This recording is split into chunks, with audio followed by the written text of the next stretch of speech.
and welcome to the part of the training on how to view and review a student's official advising report. So we're going to get started already logged into Campus Solutions and in a student's account. And first you're going to navigate to the first section here titled Academics.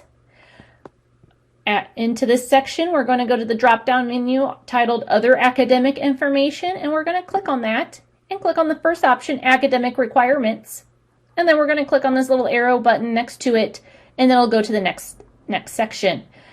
Here you'll see a longer version of how you can review the student's official advising report, but easier for you as an advisor and reviewing it with a student, it's going to be easier to view it in a PDF form, and you can most certainly do that by clicking on the View ERAU button, and this will appear in a separate window, so please make sure that all your pop-up blockers are turned off.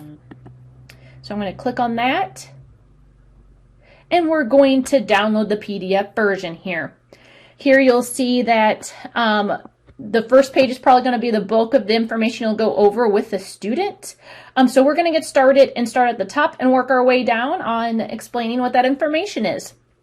This first information up at the top in the blue section is the title of the institution the student is attending, which happens to be Embry-Riddle Aeronautical University Worldwide, along with the student's degree program title, which is the Master of Science in Project Management, and their catalog year, which they were admitted into. That piece of information is very important to inform the student about because that is where they would follow their prerequisite requirements for their degree program within that catalog year, and any other pertinent student information they might need to look into.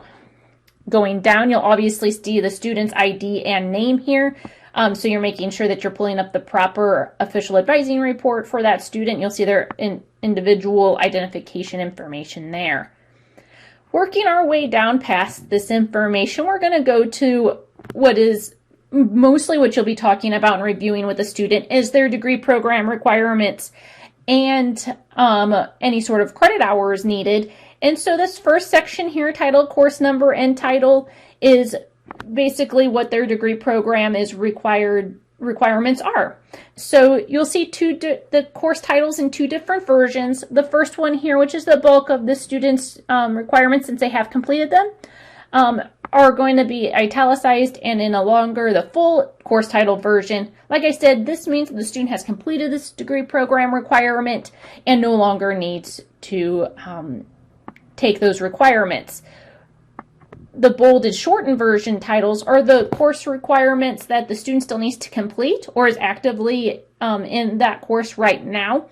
So that's when you know those are the ones you'll suggest for a student that's looking for course suggestions.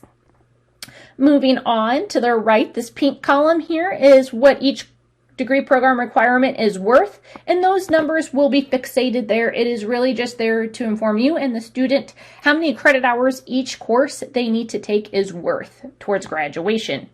Now this middle area here, you're going to see quite a few columns. That is institutional credit or transfer credit area. So that's where you'll see possibly a lot of different numbers flying around there depending on transfer credit the student might have. So I'm going to go over it column by column so you know the titles of each type of credit the student might have. The first column is always going to be the institutional credit. That's the credit the student will complete here with Embry-Riddle, and that's titled ERAU hours. So anytime a student completes a course and the final grades are turned in, there will be a number that will appear there based on how many credit hours that course is worth. Moving on to the right, the transfer hours, that is any sort of credit that the student has completed at another institution that can be applied to their degree program. So you'll see that credit applied there upon review by the college. The next column is service school hours, and this is for any active duty military members that take any sort of training with the military. They might have some of their training applicable to their degree program, and after review by the college might receive credit from that training with the military.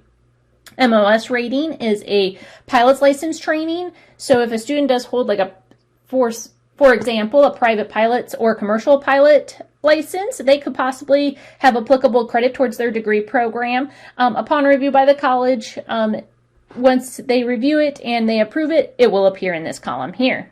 The next three columns are what we call college equivalency exams. The titles of those exams are either CLEP, DSST, which is short for Dante's, or Excelsior. And if a student does complete one of those college equivalency exams, that credit will apply in one of those 3 columns depending on which exam they decide to pursue. These are only applicable to undergraduate students pursuing a Bachelor of Science or Associate's degree. Here with Embry-Riddle, graduate level students will not be able to apply these college equivalency exam credits to their degree program. The next column is certification exams. These might be professional certifications that a student might pursue and possibly have applicable credit towards their degree program. So if once reviewed by the college, if applicable, it will appear in this column. And then the last one is the others hours, and that might be such as professional experience. Some students might hold a lot of professional experience in the subject area of their degree and might, upon review by the college, receive applicable credit towards their degree program requirements, and that would appear here. This green column off to the right is credits needed. So you will see the numbers disappear from this column and transfer over to the bulk in the middle, usually the ERU hours or any of the transfer credit. But this gives you a good snapshot of how many credit hours the student still needs to complete towards degree program completion, and you will see any numbers still listed here or what they still need to complete towards graduation. Then this next column here is any final grades received from their courses will be listed here, and that's only with the institution. Any transfer credit will not have a grade listed here because their grades do not transfer in. And then last, any comments left by the registrar's office who does complete this evaluation will be listed here, and that's really just for an advisor or student's information.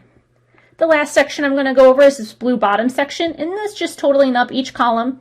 So on the first one under the pink column, you will see 30 credit hours. That's how many total credit hours this degree program is worth. And then each column will have an applicable totals area depending on how many credit hours are listed in each column. So this student has taken 24 credit hours here with Embry-Riddle. So you'll see that listed at the bottom. And then navigating over to the right, you will see that yes, they've been awarded 24 credit hours so far and still have 6 left to complete towards graduation. Hopefully you'll find this demo useful in reviewing and downloading official advising reports here with Embry-Riddle Worldwide, and will assist you in having a successful advising appointment with your students.